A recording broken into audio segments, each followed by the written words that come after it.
We are on track to have 25,000 acre feet stored in San Luis at the end of the year. Okay. Yeah. And another question on Oroville's, so it's at about 2 million. But what's a total capacity of Oroville? 3.4? It is, yeah, 3.4. Okay. Yeah. And it's sitting at about 2? About 2.4 right now. It'll be about 2 at the end of September. Okay. Thank you. Yeah. All right, thank you, Pete. You're welcome. So a little closer to home, Pete talked about state water supply. The top charts there show where we landed this year with our state water project allocation. On the left, top left, you can see the notices as they steadily increased percentages starting back in December of 2024 through April of this year.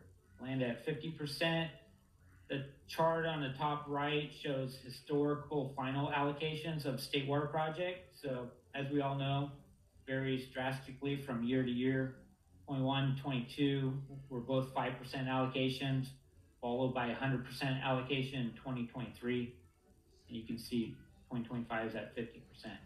So based on that 50% allocation, the chart in the bottom left summarizes our imported water supplies available this year. We came into the 2025 year with about 26,000 acre feet in carryover. The 50% allocation gives us about 72,000 acre feet of table A. We have some non-state water project supplies, and then some transfer obligations back to AVEK netted us about 5,300 acre feet. So our total imported water supply portfolio for this year was a little over 105,000 acre feet. Then if you move to the right, this chart shows our delivery plan for 2025. So, you know, that we had that 105,000 acre feet available of all imported water supplies. We estimate a little over 32,000 acre feet in direct deliveries to our customers through the various treatment plants. AVEK has some return obligations to other agencies. That's about 5,500 acre feet. We plan to recharge roughly 43,000 acre feet at the various facilities, water banking facilities. And then that leaves a balance of about 25,000 acre feet in San Luis that Peter talked about. So if all this comes true, it will zero out our available supplies and we won't have any surplus water available. I mean, you could consider the San Luis storage as surplus, but we like to target 25,000 acre feet to start next year, just in case it's a dry year. We have that block of water available. So, any questions on this chart? No? And, oh yes. 43,000 acre feet, do we have to have that all stored by October? We don't have to, but we will. So we're currently recharging at both High Desert Water Bank and the Westside Water Bank. So we're recharging about 400 acre feet per day between those two facilities. And our plan is to have that 43,000 acre feet recharged by the end of September. How much are we putting in High Desert? About 200 acre feet a day. And Met's not storing anything in the High Desert right now. So. Correct. Yeah, so they notified us, when was that, Justin? Back in May, I think, that they didn't plan to recharge anything in High Desert this year. So that's why we're taking advantage of our second priority capacity. Justin and I were on a call yesterday with Met, and they did indicate that if things change and it looks like San Luis is going to spill, they may want to activate High Desert Water Bank. But they were very nice about it. They said they recognized that they gave us notice that they didn't plan to recharge, and they know that we are recharging. So they want to make sure they don't interrupt our operation. We should be fine, right? Yeah, and we should be fine because we plan to have all our water recharged by the end of September. Great. So. Okay. Good job. This chart shows our imported water supplies that are stored locally, and also our groundwater supplies. So the table on the left shows, top left, shows our historical stored imported water balances at January 1st. So you see how those bar charts go through the cycles of droughts and wet years. So obviously 2015, 16 was dry, and then we started recharging water for several years, and then the 21, 22 drought, and we depleted some of those stored supplies, and now we've been coming back. So if everything goes as planned for this year, we're going to have just under 145,000 acre feet of stored imported water. And that's about 4 years worth of demand, assuming 4 or 5% allocation years. So we're in really good shape there. And then that's, in addition to that, we have our groundwater adjudicated rights. So at the end of this year, we project to have 28,500 acre feet of groundwater rights in the basin. A little bit about our customer deliveries. So this chart shows the monthly deliveries to our customers, broken down by month. And you can see in the table down below, we break it down from which system these water supplies are delivered to our customers. And it's color coded based on the type of water. So whether it's direct deliveries from our import supplies and our treatment plants, whether it's recovered groundwater or recovered stored water from the basin. In the table at the top, you can see the line, the kind of brown line. That's what we estimated at the beginning of the year based on orders that our customers sent into AVEK. So you can see January and February, it was actually lower than what we estimated. April was a little bit higher than what was estimated. May, June, pretty close. July numbers are slightly higher than estimated, and August looks like it's going to be pretty close to what's estimated. So that from August through September or through December, all of those numbers are estimated at this point. So we're tracking pretty close to, the year-end 40,000 acre feet total. Current flows at the AVEK facilities, our Port Sale plants flowing at 35 MGD or million gallons per day. It's rated for 90. Rosemond is currently off. We're supplying the north feeder from recovered banked water at Westside Water Bank. Eastside Water Treatment Plant is flowing about 3.3 million gallons per day, and Acton is receiving about 3 million gallons per day. See the top right chart shows where we're banking. As I mentioned, we're doing 200 acre feet a day at Westside Water Bank, about 4.5 acre feet per day at Eastside, 1.4 acre feet per day at Upper Amargosa, and 200 acre feet at High Desert Water Bank. And then the bottom left, you can see we're recovering a little bit of water from the Westside Water Bank and Bench Ranch. And that's to circulate the lines, keep them fresh, and then obviously meet our customer demands to the north. Any questions on that? Hearing none. A little shift to some project updates. You've probably seen the activity on the West Admin roof replacement project. So the photos there show the progression from when they first started. Photo on the left, they started tearing off the old roof. You can see some of the plywood exposed there in the left photo. After they got all the old roof material off, they did some replacement of plywood based on the contract. And then after that, they put their underlayment, and that's what you can see in the middle photo. That's completed underlayment material. And then on the right photo, you can see the new material being placed. So they're making good progress. Probably got a few more weeks of work left and applying the new roof, and then also there's some window replacements associated with this project. How much plywood had to be replaced? I remember how many sheets? Was it 75?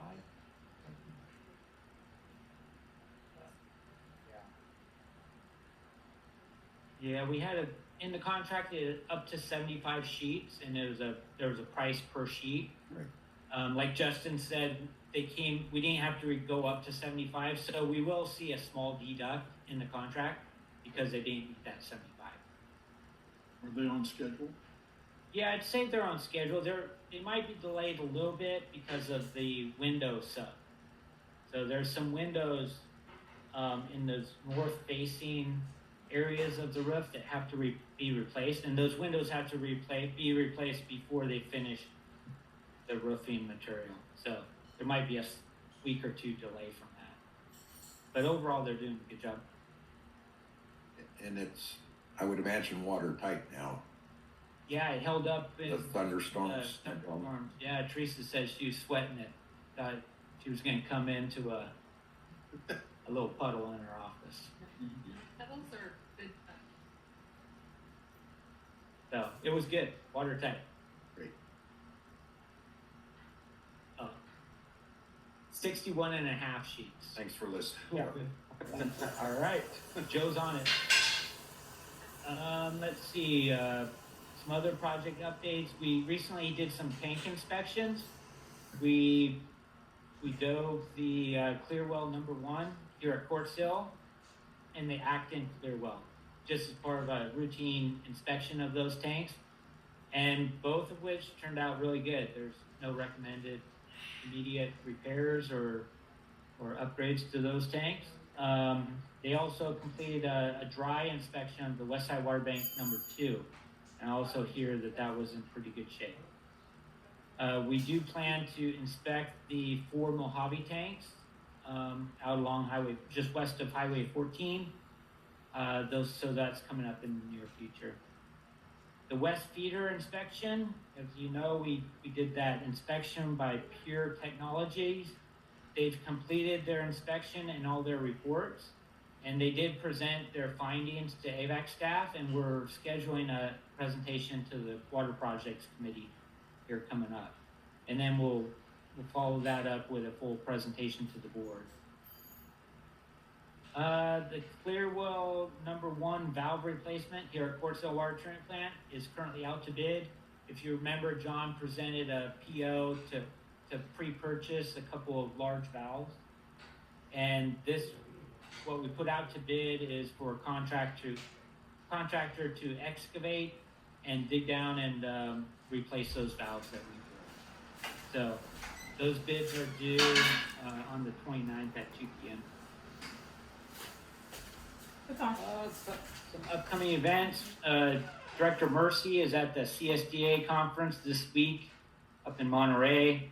We have the Watermaster Board meeting tomorrow. Labor Day holiday next Monday, so the office will be closed. Just a reminder, there's the memorial service for Vincent Dino, Palmdale Water District Director, at the AV Fairgrounds on Saturday, September 9th at 2 p.m. Is there an RSVP for that? No. There is also a tour schedule with the Westside Water Authority up in Bakersfield that Peter arranged. And we have Matt. Okay, no, it is September 6th, I think you. Might have heard September 9th, but I'm not sure. Okay. It's right on the calendar. Okay, sorry, September 6th for those that are just Memorial at 2 p.m. Tour of the Westside Water Authority up in Bakersfield, scheduled for September 8th. Most likely be an all-day event. Kind of tour some of their banking facilities. They're going to give a presentation on subsidence up in their region. And then there's you probably saw an email from Holly. There's a BizFed conference or meeting in Whittier, California on Friday the 19th. And I understand there's some pretty good speakers there planning to attend that. So what will that be about, Tim? It'll be on, I apologize, I should have read it. It's water focused. I think like the director of EWR is scheduled to attend and speak. Metropolitan leaders, etc. Again, raise it. But you gotta, okay. You want me?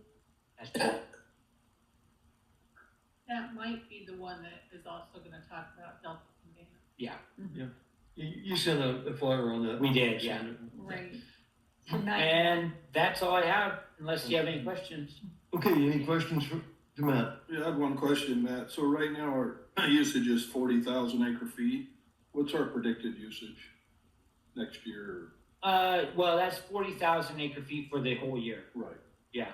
And we estimate next year will probably be very consistent. Not the same. Yeah. Okay. Very similar. There was one more thing I wanted to mention. So, you may have heard attorney Tilden Kim is getting close to retiring. So he's going to be moving in the short term up to Northern California. And then next year he will probably retire by mid-year full time. So, as you know, Jim Markman and Tilden have kind of traded off board meetings. Tilden's done a great job for us since I think it was 2019 when they came on board. So we wish him the best. And I've been talking to President Lane, and we're going to start discussing a process to go through to make sure the board is comfortable with the person that is going to replace Tilden. So for now, Jim is obviously our main guy, and I don't think he plans on retiring anytime soon. But we'll have to discuss where we go with the replacement when Jim is not here.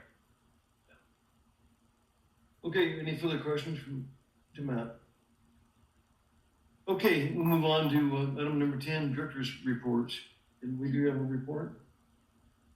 Yes, Mr. President. Yeah, I went to the NWRA convention in Park City, and that's the National Water Resources Association, and this was called the 2025 Western Water Seminar.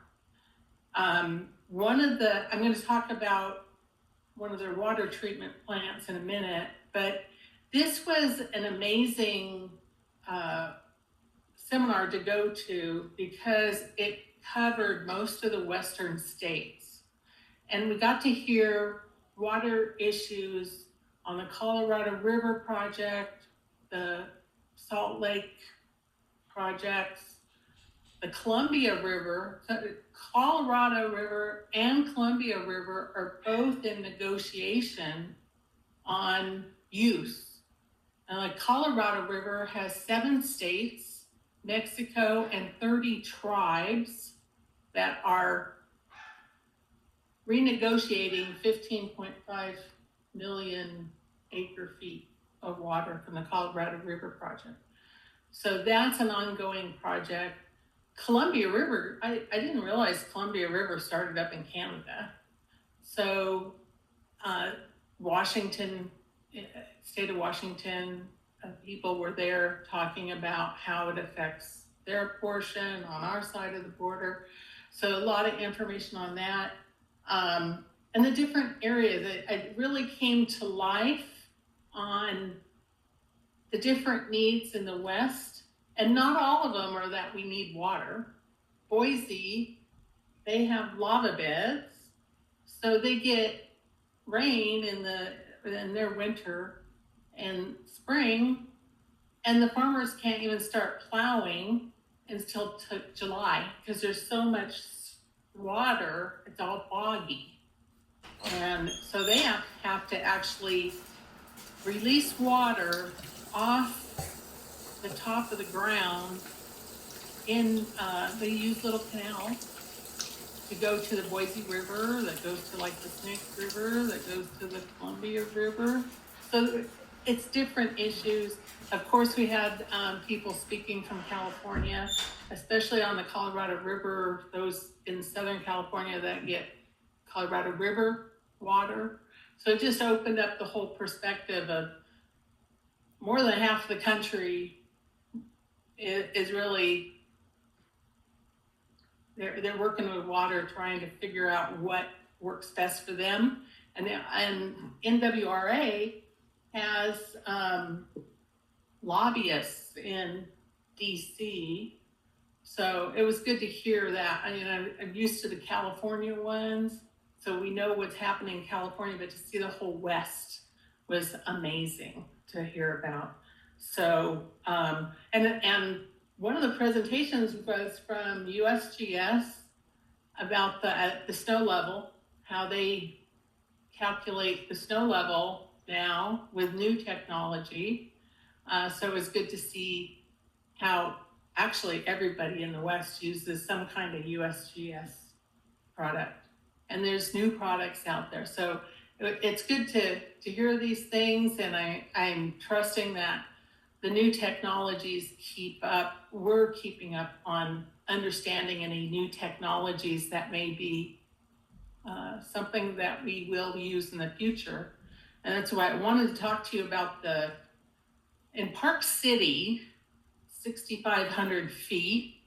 We all know that as ski heaven. Or during the summer, it's really a lot of lakes and camping, and it's just really beautiful up there in the mountains. And Park City's going to be hosting the Winter Olympics in 2034. So part of their water issues that came up, and on this slide, it shows their new facility, Three Kings Water Treatment Plant. By the way, for those of you who golf, this is like between hole 4 and 5 or something on the golf course. So they fit this in on the golf course, and they made it solar efficient. And you can't really see it in this picture, but on the right-hand side, which faces to the east, they have plants, and there's actually flowers blooming right now. So it fits into the beautifulness of the area. But then that's the water treatment plant. So you wouldn't know. But so they've had many, they've had an old water treatment plant, but they're really having trouble with PFAS and mining. The metals from mining, because they get their water through old mines. There's water collecting in the mines, so their water supply comes from the mines. So they had to develop a new plant, and you'll see old Spiro they actually tore down, and they didn't get everything out of the water. Now Three Kings gets everything out of the water. So it's interesting taking a tour of that. Holly, we'll flip through these really quickly because I don't want to take a lot of time. Can you move forward with it, or is that the only one? That was the one. Oh, okay. There's a whole slideshow. So if anybody wants to look at it, it's in our email. But it was amazing to me that they can get the metals out of the water. And I think about places like Mojave and any place where we've had mining before, and they were able to do it. And they have to also push water up. They're at 6,500 feet. They have to push water to the top of the mountain at the ski resorts. So it goes up like 3,000 feet too. So when we talk about lifting, not very far, that we have to lift some water, but they have to pump water way up. So it's a great time to see new technology and talk to different people, and I highly recommend that we continue partaking in some of these seminars so that we can increase our knowledge and stay on top of things. Outstanding. Okay. Yeah, thank you, Director Miller. I had a question real quick for Audrey. Yeah. Lake Mead, what was the level of Lake Mead right now? It's low. They showed Lake Mead. It's really low. There might be a presentation I can send over. Yeah, because I know that those ranches in Westmoreland, through the ISD, the Imperial Water District, are on a fallow program, where the actually government comes in and pays you to fallow a third of the ranch. Yeah, they talk about fallow. Yeah. It's that bad. I have 3 days worth of information. I can't tell you everything right now. It's a good seminar. I've been to it in the past. Yeah. Okay, is there anything further from the directors? Attorney's report. No report, George. Thank you. Request for future agenda items. Okay, we have two closed session items. We do, for item A and B. We have a motion. Mr. President, I move we go into closed session. I'll second. We have a motion and a second. Madam Secretary? Audrey Miller, Yes. Robert Paris, Yes. Jay Tremblay, Yeah. Keith Dias, Yes. Barry Van Dam, Yes. George Lane. Yes. Motion carried. Let's take a little break, 5 minutes or so. All right. Okay, stand by. Ollie, you can send me in. He's gonna be. Yeah.